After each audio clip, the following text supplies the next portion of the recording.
देखिए, आज आपके प्रथम सेमेस्टर में भक्ति काल के सबसे पहले जिसमें आपके सूरदास हैं, तुलसीदास हैं, जैसे भी आपका निर्गुण प्रेम मार्ग काव्यधारा के कवि थे, उनका भी सिंगलदीप और नागमती वियोखंड दोनों पासपास पर थे, दोनों हो चुके हैं। अगला आपका मीराबाई, जो कि भक्ति काल की ही कवित्री मानी जाती है। जिस तरह से उन्होंने कृष्ण की भक्ति की है, जिस तरह से बताया जाता है कि लास्ट में भक्ति करते हुए प्रभु श्री कृष्ण की मूर्ति में समा गए। अब क्या सत्य है क्या नहीं है, लेकिन अपन सुनते आए हैं कि वैदिक पुराण जो भी हैं, जिनमें सब कुछ लिखा हुआ है कि भक्ति की है तो भक्ति में शक्ति तो है। ऐसा तो नहीं कि शक्ति नहीं हो। तो भगवान को किस तरह से उन्होंने अपना जीवन समर्पित किया है मीराबाई ने। तो थोड़ा सा मीराबाई के विषय में उनका परिचय जन्म जो है वो देख लेते हैं। उसके बाद में अपनी पाठ है उनको अपन पद्य लिखा है जो चालू करेंगे। तो देखिए, मीराबाई का जो जन्म है वो दिखाया है संवत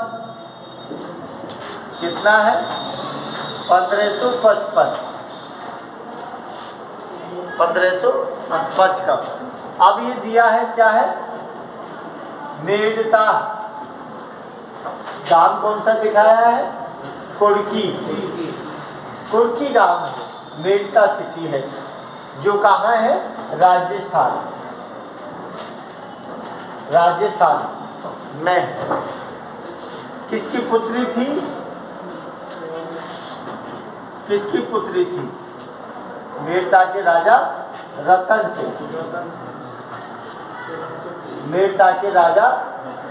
सिंह की पुत्री थी मीरा।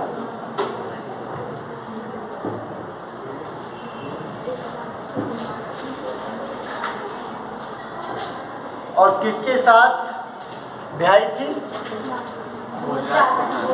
भोजराज, जो कि राजा कौन था, राणा सांगा।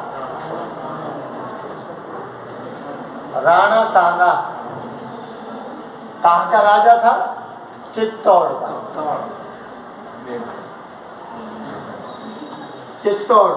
राणा सांगा चित्तौड़, जो कहाँ है, मेवाड़ जो कि चित्तौड़ है, वहाँ के राजा थे राणा सांगा। इनके पुत्र था जिसका नाम क्या था, भोजराज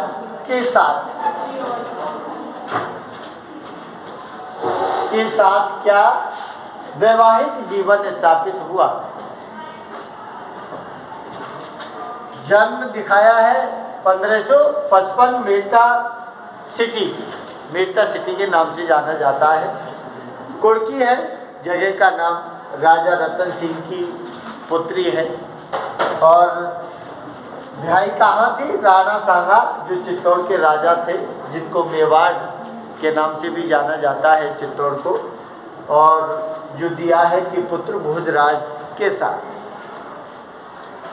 मृत्यु जो दिखाई है इनकी, वो मृत्यु कितनी दिखाई है, 1620 संवत। 1620 में इनका देहावसान हो गया। अब जन्म से लेके और मृत्यु के बीच का जो सिस्टम है वो किस तरह से इनका चला है, क्या है। तो देखिए, बताया जाता है कि मीराबाई, जैसे लिखा है आपने, राजा रतन सिंह की पुत्री है, जो कि राणा सांगा के सुपुत्र भोजराज के साथ वैवाहिक संबंध हुआ था। दोनों राजा थे, लेकिन बचपन में ही मीरा की माँ की देहांत हो जाता है। और ये बचपन में ही अपने दादा थे राजदूता, दादा थे इनके रामदूदा, जो शुरू में ही क्या थे, कृष्ण भगवान की भक्ति में लीन रहते थे, भगवान की भक्ति करते थे। तो वहीं से इनके हृदय में बीजांकुरण हुआ है।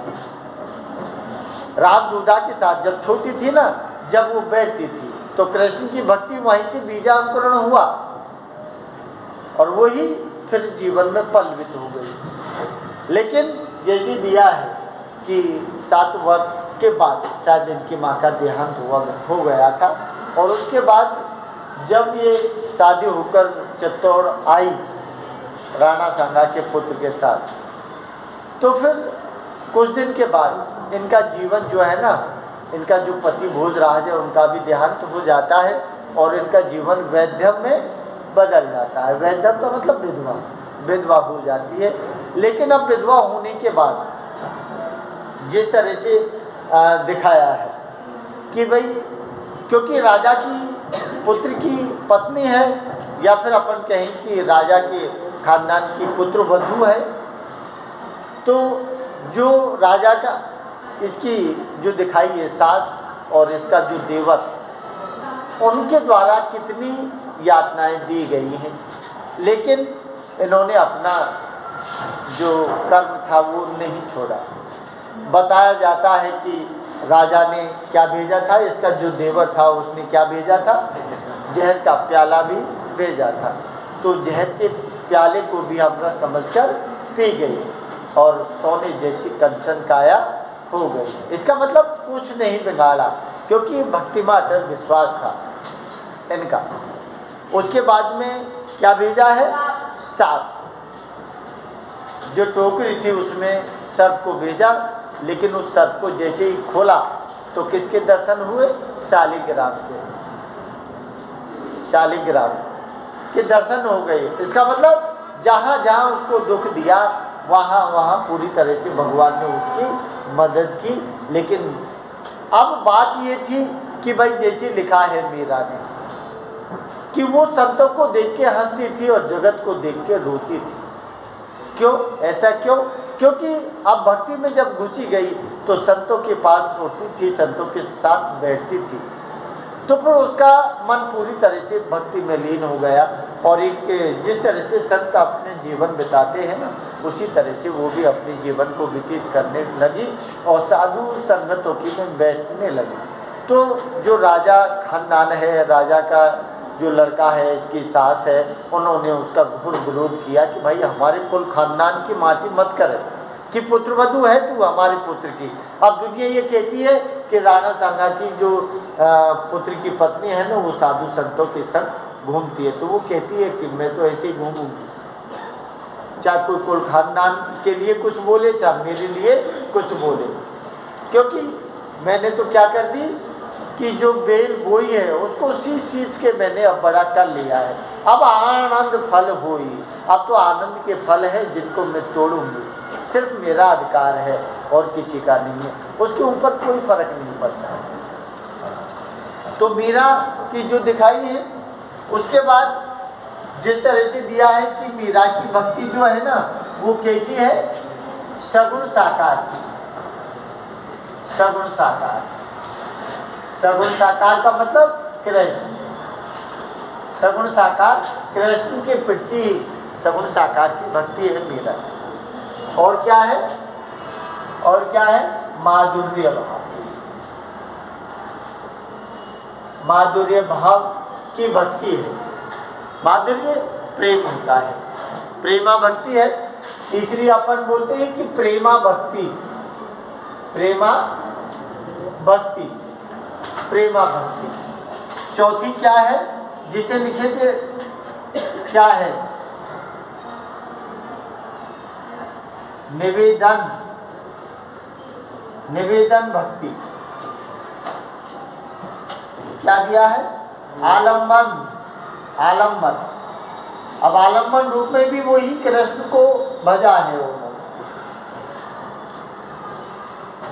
तो मेन चीज क्या है, सगुण साकार प्रभु श्री कृष्ण की भक्ति की है, माधुरी की भक्ति है और प्रेमा भक्ति है।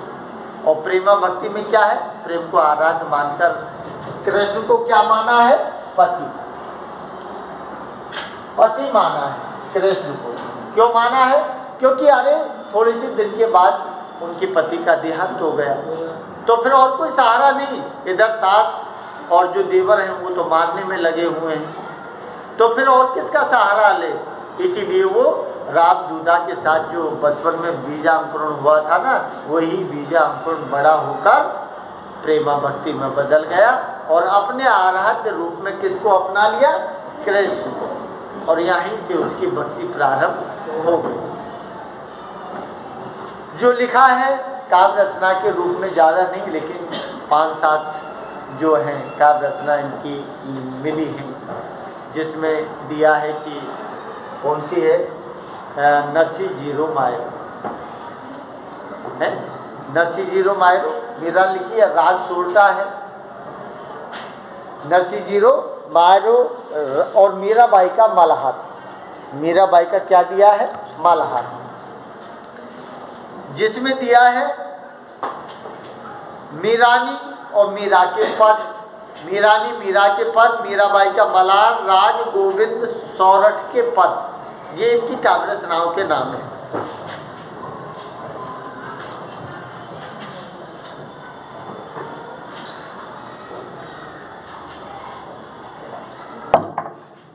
रचनाएं हैं इनकी जो दी है नरसी जी रो, नरसी जी रो मायरो। मायरो का मतलब जानते हो? हैं? भात देते हैं ना, भात जो देते हैं ना, उसको मायरो बोलते हैं। मायरो का मतलब वो नहीं जो मैया के घर पे है, मायरो, समझ लो। तो नरसी जीरो मायरो ये किसने लिखा है? मीरा ने लिखा है। हाँ, नरसी का बाद। और लिखा है गीत गोविंद का क्या लिखा है? टीका। और लिखा है मीराबाई मल्हार, मीराबाई की मल्हार।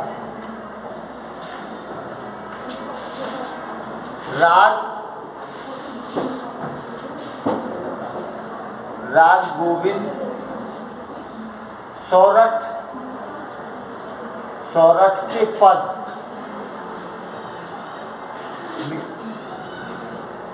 और लिखा है मीरानी, और एक लिखा है मीरा के पद। मीरा के पद, ये इनकी काव्य रचनाएं जो लिखी गई है मीरा के द्वारा।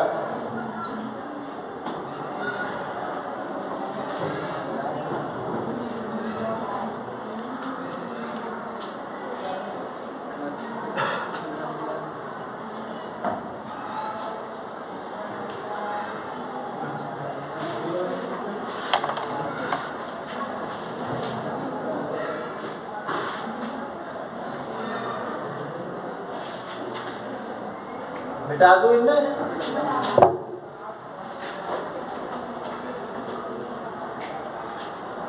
मीरा की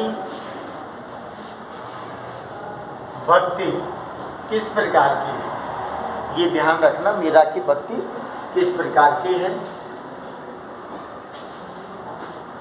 तो इसमें जो दिया है, सबसे पहले तो आपको ध्यान रखना है माधुर्य भाव की भक्ति है। दूसरी क्या है? प्रेमा भक्ति है।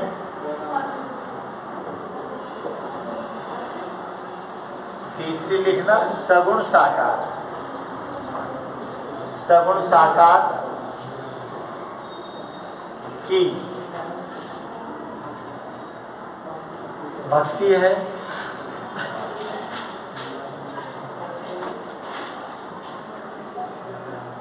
आत्मसमर्पण,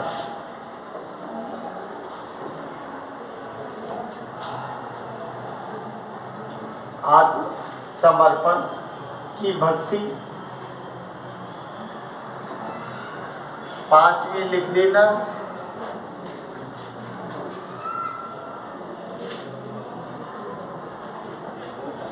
विनय भाव, विनय भाव की भक्ति।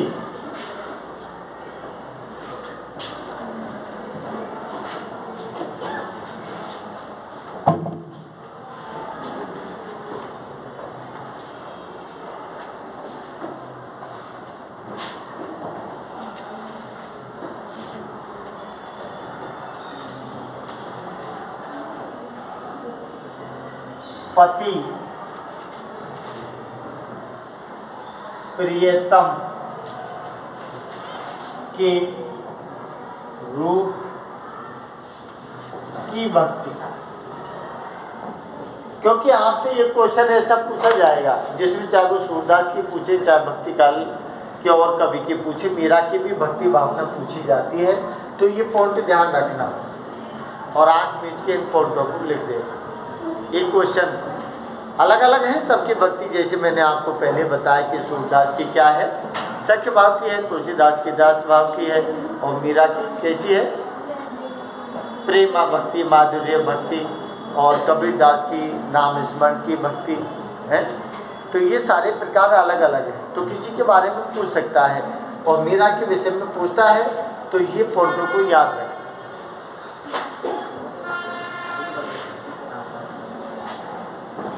अब देखिए मीरा की भाषा, इसमें जो दिया है मीरा की भाषा, वो क्या दिखाइए भाई, राजस्थानी है ना। राजस्थानी इसलिए है क्योंकि राजस्थान। उसके बाद में ब्रज भाषा दिखाया है, ब्रज। और उसके बाद में क्योंकि मेरठा कहाँ है, अपने गुजरात बॉर्डर पर है, तो गुजराती भाषा, गुजराती भाषा ये भी दिखाइए। तो 3 भाषाओं का क्या दिया है इसमें, मिश्रण। 3 भाषाओं का मिश्रण दिखाया है। और शैली जो दिखाई है इनकी, तो गेहे पद हैं, गेहे पद क्यों है, क्यों सारों में क्या है, गीति तत्व है, गीति तत्व। और गीति तत्व जब जहाँ होता है ना, वो सब के सब क्या होती है, गेहे पद शैली में लिखी जाती हैं, जिनमें पद लिखे जाते हैं। तो गेहे पद शैली में लिखी है। तो ये सारी थोड़ी सी संक्षिप्त जानकारी थी मीरा के विषय में, जो जिसको आपको याद रखना है। ठीक है।